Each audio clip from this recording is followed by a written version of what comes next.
Hello, and welcome to our series, Career Resilience, where we talk with people about their career path and their career journey. Maybe we can all learn from each other. My name is Jan Daniluk, and I'm a human resources professional in London, Ontario, Canada. I work with Ford Keast LLP, and I work with my clients to help them with the HR side of their business.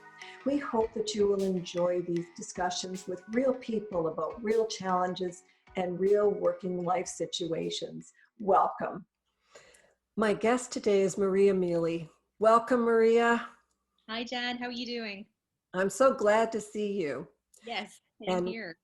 We have a bunch of stuff to talk about today, and I've got my questions all listed out because I'm really interested in what you do for a living and some of the changes that you've made in your life. So we're going to talk about career. We're going to talk a bit about immigration and where you've ended up. Sure. And also, of course, we're going to talk about what we always talk about on this podcast video series about career resilience and your thoughts around that. So can we start out, Maria, with what you do? Yes, absolutely. So I am essentially a headhunter, a recruiter, and I focus only within a very specialized area of public accounting, which is mid-tier firms. So I recruit people in taxation and audit for mid-sized accounting firms within Ontario as well as New York City, most recently. Okay. So I think what I'd like to do is backtrack because I definitely can hear an accent. So I don't think you're in New York City right now, right? I am, correct. I am in New York City at the moment. Okay, and that's where you're settling. Yes. Yes, Okay. I am. So can we go back to how you got to New York City? Absolutely. And I'm sorry if my emails are coming in. I do apologize. You could probably hear some sounds, but I started off my career in Toronto and I was there for about 6 years. My husband, now husband, and I moved to Toronto from Ireland in 2013. And I always wanted to get into recruitment. I had previously completed a master's in human resources and industrial relations back in Ireland. And I decided I wanted to move into that space permanently after my education in Toronto. So I had started my career working in HR office of Mount Sinai Hospital. Then I moved into agency recruitment, which is like the large agencies, like the big agencies you would have heard of. And I was there for several years, and throughout the time that I spent within agency recruitment, I built up great relationships within the candidate space, within clients, and I felt like I wanted to push that further. I wanted to drill down into the candidate and client relationships. I felt that there was a lot of feedback coming to me from clients and candidates about how the recruitment experience could be a lot more personal, less transactional, a lot more consultative. The time that I had given a lot of clients and candidates in the past was something that they felt was really desperately missing from recruitment in Ontario. So I then felt it was time for me to perhaps make a move and go out on my own. Okay, so let's stop there. I want to backtrack to the fact that you're living in New York City. What is it like to live in New York? Because you've lived in a few places now. What's New York City like? Because I know if you make it there, you can make it anywhere. This is true. This is absolutely true because, my husband and I decided to move to New York for so many reasons. One is that it has an energy and it has a huge amount of opportunity. We had some family here, but the city itself is, I would say pre-COVID, Jan, I'll give you an insight into what it was like because it's very different now. So pre-COVID, it is just such a massive network. You have to go out and network. You have to go to events. You have to speak with people. You have to get your name out there. And you really have to put in the time, talking with people, sending messages, sending emails to try and meet for coffee. And that is really how you build up a network. And for me, starting a business, in Toronto, it was difficult, but I had a foundation of people I knew. So coming to a new city, starting from scratch, particularly in New York, which is overwhelming. It can be daunting for some people. I felt it to be tough but exciting. And it's that kind of energy that I feed off of. So post COVID, or like in the middle of COVID now, New York is very different because the majority of people have left to go back to their family homes. The city is very quiet. But what I love about living in New York is that it is it's such a melting pot. It's incredibly diverse. There's a huge history here. Mhm. And I think if you have the attitude, the positive attitude that Americans really seem to gravitate towards, you can do anything. It's really a mindset that you have to have. And I Mhm. felt that was something I liked being around. Is it buzzier than Toronto? I would say so. Yeah, I would say so, definitely. In a different way, Jan. I would say Toronto felt very homely to me. You know, I had built, Mm-hmm. both of us, my husband and I had built a very happy life there, very comfortable. But I think, you know, we were at a stage where we wanted to push ourselves out of our comfort zone. New York, it's almost a point of you have to always be going. It's like, you know, a shark. If you don't keep moving, you die. And that is really, you know, the analogy that I take with me when we came to Okay. the city is that you have to continually work. But it's that buzz, the energy that you get from doing that, that I really love. Okay. So we have positioned you as a sole proprietor of a recruitment firm, and Yes. the name of your firm is, Theory Y search. and why did you name it Theory Y Search? Well, theory Y comes from an HR management theory. There's theory X and there's theory Y. And I stumbled upon this during my master's studies. So theory X is when a manager treats their staff as, you know, being disposable and not being inherently motivated to do a good job, having to be micromanaged. And then theory Y sees a manager treats their staff as something that is much more holistic, that they, you know, take enjoyment out of it, doing a great job for, you know, their clients, wanting to be part of a team, wanting to give more back, and not feeling like you have to micromanage your staff. Whereas, you know, you hire a great person and you let them do their job. And so that's really where I felt, you know, the theory Y could be applied to recruitment, you know, where as you know, employ someone like myself to find you great people, or you find a person through me that is just, you know, a solid, stellar person to have on your team, and you can just let them do their job. Mhm. Now, you said yourself that you're a headhunter. Mm-hmm. Um, what do you think are some of the misconceptions that people have about that word and that role? Mm-hmm. Well, for many years that I've been working recruitment, a lot of people are still unsure about what my role is. I think a lot of people are, candidates particularly, can be confused. Do they pay a fee to the recruiter for finding them a job? And I would say no, never. Another misconception is that, you know, for me, that I just um, post jobs online and wait for lots of applications to come in for positions that I'm working on. That's also not the case. For me, a lot of my work is referral based. So candidates who I work with are referred to me through word of mouth.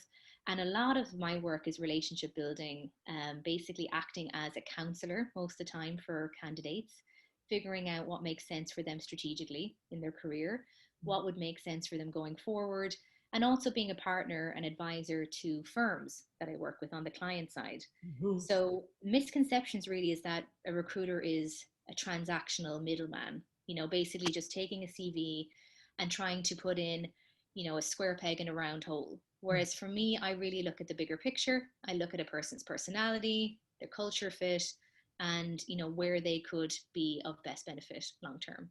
Do you reach into organizations and Do I reach into do you reach into organizations and pluck people out? Oh, well, when I think about, you know, any candidates I work with in like now and in the past, a lot of those people I have met probably within, you know, networking events or Canadian Tax Foundation events. Um, Generally, I don't poach anybody. I don't go to organizations and pull them out of firms. A lot of the time, people I've met with have said to me, look, Maria, I'm looking for a position that will give me XYZ. I want to get here in my career. And then really I just, you know, speak with them and say, this is what I'm working on. How do you feel about it? What do you think you'll be able to gain out of this position, and go from there? It's never an aggressive poaching process ever. Have you ever been in a situation where a little bit more aggressive poaching would be expected? Yes, I would say with really tough to fill roles, some firms will come to me and say, look, we have a need for a unicorn, somebody who has this level of experience, these type of clients. And at that point, I would have to, you know, ramp up my search. Yeah. have different types of ways of accessing candidates. At that point, yes, but I don't see it really as poaching. I would see it as, approaching a candidate with an opportunity that might give them, exactly what they're looking for, Jen. Yes, that makes sense. How do you deal with rejection? I mean, you're such this nice person, and I would just feel terrible rejecting you about anything, Maria. So, but you must in your business get rejection. So how do you All deal the with? time. Thank you, Jan. Well, a thick skin. When I started off, working in recruitment, it was so daunting and scary getting on the phone talking to people, because you would get a lot of rude people on the phone. You would get a lot of hang-ups. You would get a lot of expletives. And I think you just have to not take it personally. Never take anything in business personally. It's always, a business transaction when you're talking with a client. If they are having a bad day, don't, assume that it's your fault. I have just built up a thick skin over the years. And I think if you approach people with positivity and you have a genuine conversation with people and you try and probe people to see, what makes them tick, Mhm. majority of the time, somebody who you get on the phone, be it a partner or HR director or office manager, they will reciprocate. And that's truly where I find I can differentiate myself, because a lot of other agencies out there, they have many people on the phones consistently calling up with the same script, trying to get in touch with somebody. And I think a lot of people are put off by that approach. For Mm. me, I like to just converse and try and connect. Yeah. What have you found have been the big challenges about being every position in your firm, because you are it, right? Yes, yeah. I think the main challenge is, never really having downtime. I don't really get a chance to have a vacation. Um, I can get away. Obviously, I can spend time with my family, but I'm always on the phone. There's an example where my husband and I went to the Rocky Mountains. We went to Jasper to see the glacier, and I was on a payphone at the glacier, speaking with a client, trying to, confirm a start date with a candidate. So there's always an expectation that I'll be on, that I'll be accessible, and I have to be, Yes. because I don't have anyone to delegate to. So I think that would be the main challenge, having not having any boundary between personal and professional. The time that I spend in work is pretty consistently all the time. Yeah. I had a great interview with Terry Zavitz, which I hope that you will give a listen to if you haven't already. And one of the things that we talk about in that episode is a bunch of her suggestions for entrepreneurs. Mhm. And one of her comments is, and there is no such thing as a 40-hour work week when you're an entrepreneur. No, You have to accept that work-life balance is not going to be the same for you as it might be for somebody within an organization. absolutely. And I sometimes say to my friends and families that I went from a 9 to 5 to a 24/7 through my own choice. Yeah. Through choice. I wanted to do that. So Maria, how do you stay energetic? How are you able to cope with that kind of schedule? Um, I would say, with anything, I think having people, strong, supportive people around you is so huge. It's very important. Surrounding yourself with the right types of support network. So my husband is excellent. I do call him my director of strategy operations, because I can bounce off of him anything that I need, discussing or need to brainstorm Mhm. through. So having somebody you can bounce off of and talk to about your concerns or how tired you are, or being, even just asking someone, can you make me a cup of coffee? So that would be number one. Number two is I have to schedule everything, Jan. So I have to, in the morning time, figure out, okay, I'll do my workout from 6 a.m. to 7 a.m. I will, start my business development from this hour. I'll take my lunch break here. So a tight schedule really helps for me. And Mhm. then I would say, trying to shut yourself off and partition your life from, say, 7 p.m. onwards. I try and say to my husband, look, I'm going to take some time off. We'll have our dinner. I'll put my phone away, shut down the laptop. At least try, attempt to have, Yes. a boundary. I know it's so difficult with COVID where everything is blurred at the moment, Yes. but at least attempting in having these boundaries does help.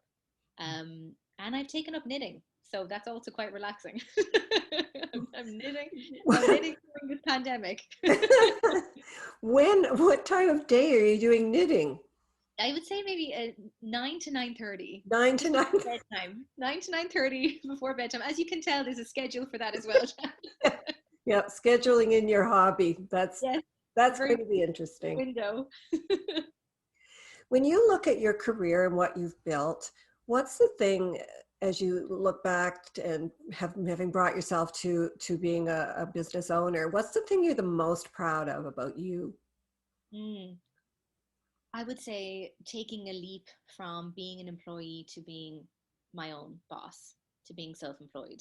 I'm extremely proud of making that, taking the first step, making that leap, and then continuing that journey for the last 3 years. Because I've just, entered my third financial year, being self-employed, running my own business. So I'm extremely proud of, taking a very scary step in my life and leaving everything I knew behind, and then making a move into being self-employed, into entrepreneurship. Yeah. And during that period of time, you said you're on your third year. Hmm. Um, how long before business sort of started to build for you? I would say immediately. Really, I would say that a lot of the relationships I had built up in Ontario stood to me. A lot of people remembered the time and the effort and the care that I put into working relationships, professional relationships, past success that I had really stuck to me. So anybody who I reached out to, I had a lot of goodwill. A lot of people were very eager and happy to continue to work with me. Yeah. So there was never a lull. I gave myself some time from leaving my full time job to, getting things sorted for me and starting my business. But there was never a period of time, thankfully, and I feel extremely grateful for this, that I had to try and build things back up again. I really felt that it kind of took off from the get go.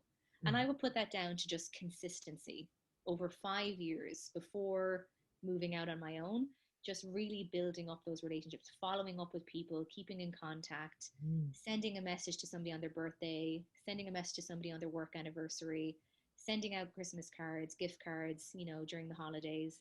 Mm-hmm. All of those things are really remembered. Yes. Yeah. Good for you. I think that's an incredibly brave move. And so the question I wanted to ask you though is about stress and how you react to stress. You seem like such a calm person. Mm-hmm. I would think, I think with stress, you have to, I think you have to talk about it. You have to find your person that you can feel completely honest with. Mm-hmm. You have to allow yourself to feel the stress, Jan, as well. Rather than saying, no, I'm okay, let's keep trucking on. I think Mm-hmm. allow yourself the time to feel your emotions, and kind of ask yourself, where is this coming from?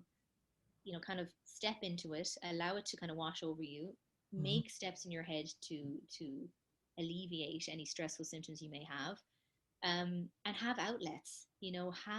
Have the outlets that make you feel outside of work, that make you bring you joy, essentially. Mm-hmm. So I try to incorporate that as much as possible when I started the business. I did find it very difficult going from an office environment where you are surrounded by people, all the time, that you have friends and you have distractions. So on one hand, I found it quite lonely going from an office to working on my own, completely on my own.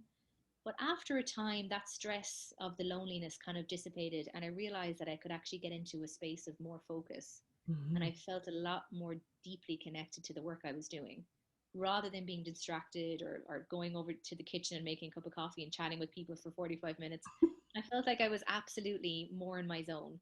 Mm-hmm. So, in terms of stress, I felt that you talk about it, you feel it, and then you try and incorporate things into your life that alleviate it. Yeah. Yeah. But you also strike me as the kind of person who errs on the positive side. Truly, yes, I try to.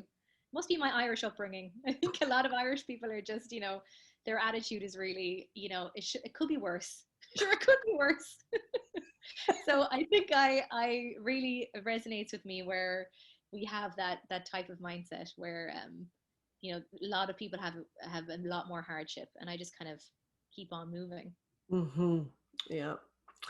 Well, I have to say that I'm one of those people that followed you into this business that you're in. And what I appreciate about working with you, Maria, is just you're just such a human. Yes. And I guess that's what you're saying about, it's about people, not about transactions. And you and I have had some great conversations and some great discussions, and Yes. some interesting things about candidates. And we've settled candidates together that I just love to watch them grow and develop. And you must feel, as I certainly do, as when I do my recruiting and so on, very proud of your people. Absolutely. It's so rewarding, Jan.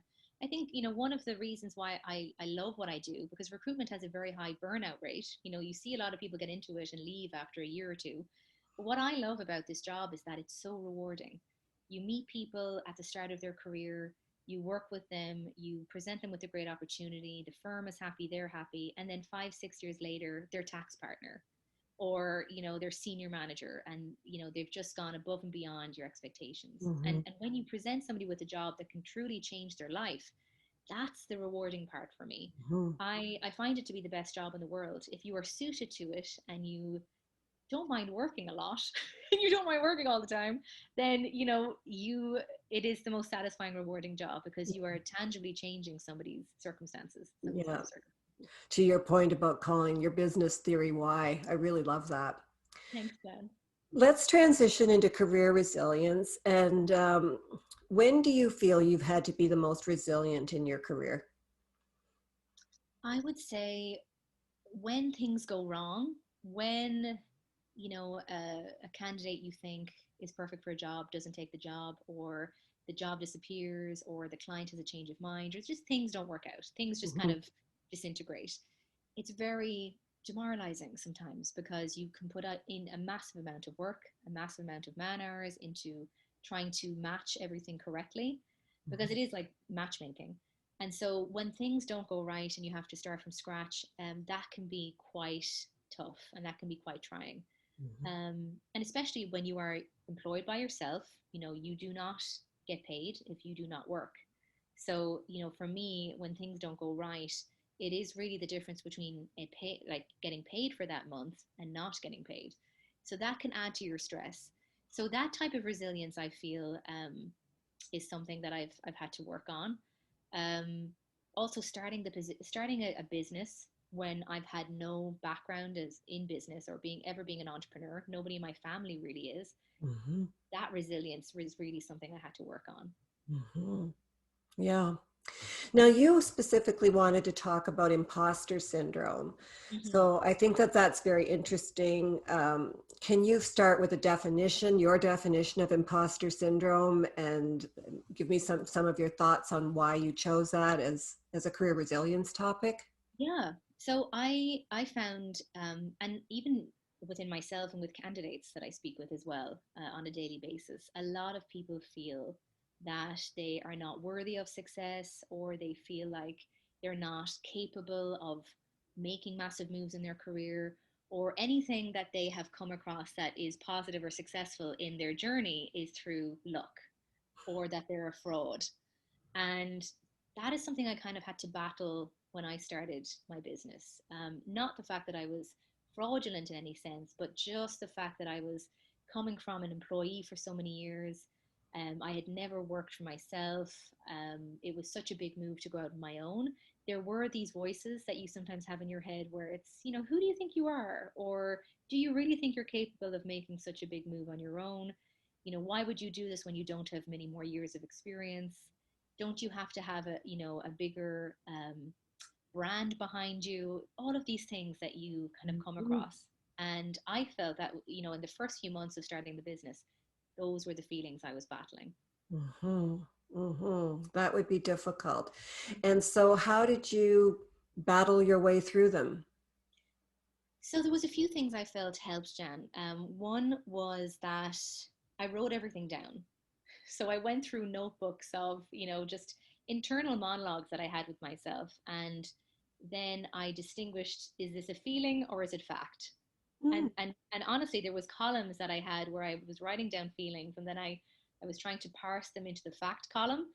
and they weren't parsing. There was nothing that I could say that I was feeling that was actually true. So that was the first step, where I was writing everything down, making sure I was recording what was going on in my head. Because if you don't get it out of your brain and onto paper, you will stress yourself out. You will talk yourself out of everything. And you will go round and round in your head for months and not make any decision. So I decided I wanted to write everything down, and I separated it from fact and fiction. And another thing I felt worked was looking at past successes, looking at feedback from candidates or clients that I had over the past few years, keeping a feedback journal or a folder of everybody's positive thing, everybody's positive comments, or any feedback that I had from people that was really great. I kept that to hand, any recommendations that I had.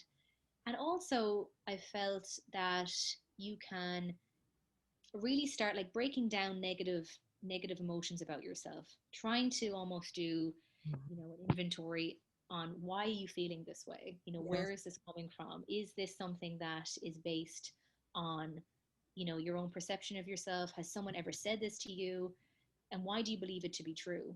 So that was the kind of system that I worked through. Yes. And on a very practical level, I was also just looking at how can I shift my work, the processes of me working um, into something where I could like have a very set account of deliverables, something I wanted to start during the week, at the start of the week, and then at the end of the week I said, okay, let's have a retrospective of all the work that I've done and the successes that I've had during the week. So I broke things down into manageable chunks. Yes. And rather than getting overwhelmed and like talking myself out of things or feeling that something was too massive to deal with, I broke it down into weekly segments, and then I looked at the things that I have achieved over the week, and then I went from there. So Yes. tackling small problems, breaking everything down, writing everything down, and then like just working through the feelings from there. I really like the idea that you did that columns where is this a feeling, or Yeah. is this a fact? I think that's really quite amazing. I do believe, Maria, we all go through this. And I remember years ago when I was going through a particularly difficult time at work, and um, so it was really difficult to the point that I thought, I'm not sure I can continue working. Mm, And and then I thought, what do people see when they look at me? So this right. is this is the direction I went. What do they see? And what they probably saw was someone who was calm, Yeah. um, professional, Mhm. um, dressed for the job, all Yes. those things. And I thought, well, if that's what they see, why don't I just start seeing that too? Exactly. And that sort of helped me sort of adapt to that imposter syndrome that you're talking about. Become the person you want. Like my husband said it to me, allow yourself to be the winner in your own life. Become the Oh, person that others see you to be. Believe that. And I yes, actually, it clicked in my head. I was like, yes, like as you said, Jan, people see me to be a certain way. You've mentioned already on this meeting, Maria, you seem very calm and you're super positive. mhm, But it comes from years of having to work through the yes, negative side that's kind of talking you out of things, and just mhm. muting that voice as much as Yeah, possible. yeah, and that voice is willing to be so loud. Yes. Yeah. And it's a very aggressive roommate in your brain.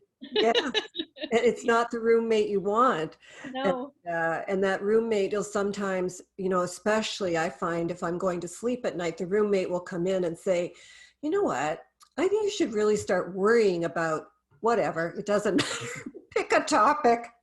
Can you imagine if that was a real person, Jan? You would tell them where to go. You'd be like, get out of here. Can you imagine if that was a real human person going, Jan, I think you should start really worrying about A, B, and C. I You would know. say, I don't want to hear it. I know. And that's my whole point too, of being your own best friend if you possibly can. Mm. But I think that is such great advice and really helpful, Maria, for you to come out and to sort of talk about that, because lots of times we don't want people to know that this is how we're feeling. And No. it's nice to share those feelings because all of us have the same path to be on.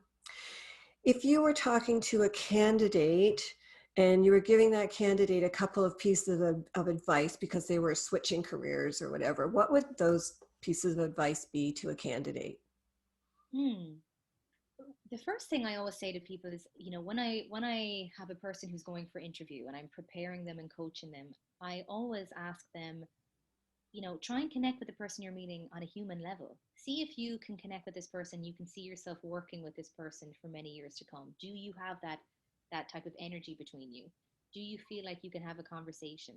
So one of the first things I say to a person is, approach this as a conversation, somebody you're meeting in your community, Mhm. somebody you can learn a great deal from, they can learn a great deal from you, that you're just meeting as two professionals having a conversation about what you do. And Mhm. I think that immediately takes this kind of panel esque transactional feeling away from interviews. Somebody then can go in and feel comfortable saying, I am, coming from this level of experience. I'm meeting somebody who has a great deal to teach me. I can hopefully teach them something about my journey.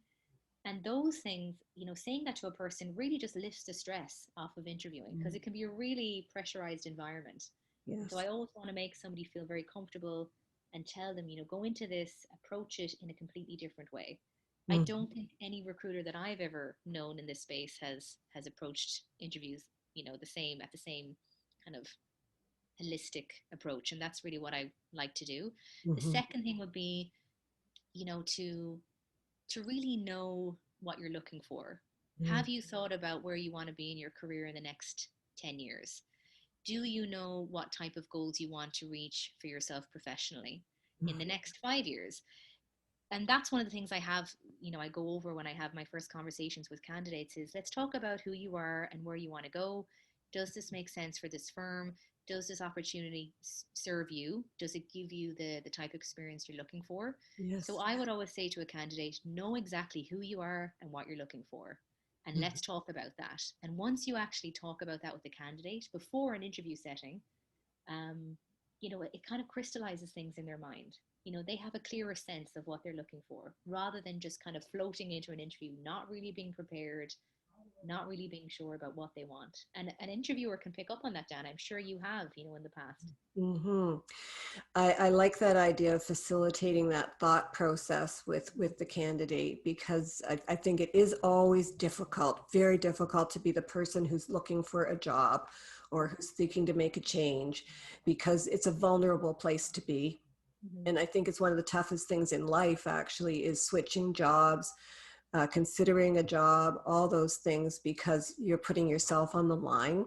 So having someone like you to chat it over with Mm-hmm. is really nice to have that conversation. And it's totally different from a conversation that you would have with your spouse or your best friend who would say, you know what, just go in there and just show them what you can do. That's what True. that's what we usually hear. Whereas if you really think about it, it's so much more than that. And I think that's what you facilitate with candidates. Mm-hmm. Is there anything else that you want to share from your journey with us? I would say, you know, if you're ever in the space in your life where you're thinking, should I make a big move? Should I change jobs? Should I start a business? Should I, move country, whatever it may be?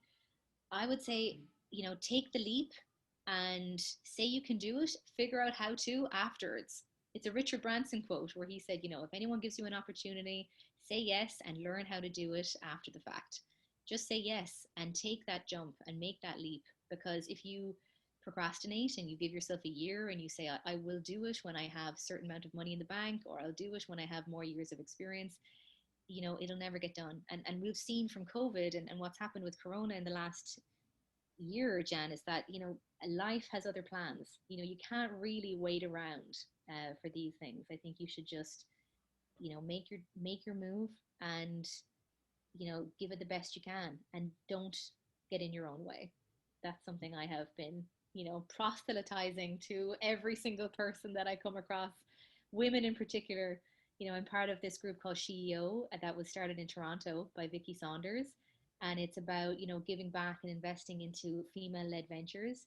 And I went to a great meeting in 2018 before I started my business, and it was all of these women who had these great business ideas, and they were meeting at Toronto City Hall to talk about, the future of female-led businesses. And I just thought it was so inspiring. And so I had that feeling and that kind of fire lit within me. And so I want to share that with everybody, where if you feel like you are ready and you want to work for yourself and you think you can do things better, that would be a key thing. If you can offer something that is better, that is what is on the market at the moment, do it. Yeah. Go for it. Yeah. Oh, that's great.